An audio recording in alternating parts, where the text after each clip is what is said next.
Sometimes reading through your pattern instructions beforehand and trying to think outside of the box for piecing can save you hours.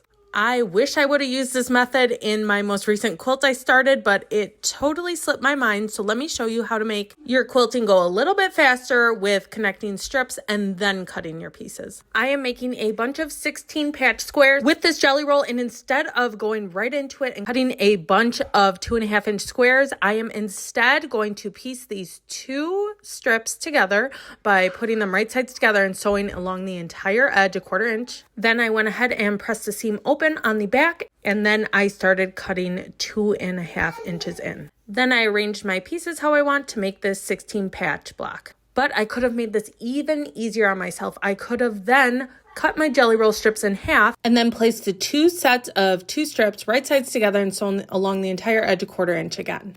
This way you should have 4 2.5-inch strips. After pressing, then I would go ahead and cut my 2.5-inch pieces, arrange them like so, and then I should only have to sew in 4 more spots to get my 16 patch square. Next time I start a pattern, I am for sure going to remind myself to try to take any shortcuts like this. This would have made a huge difference.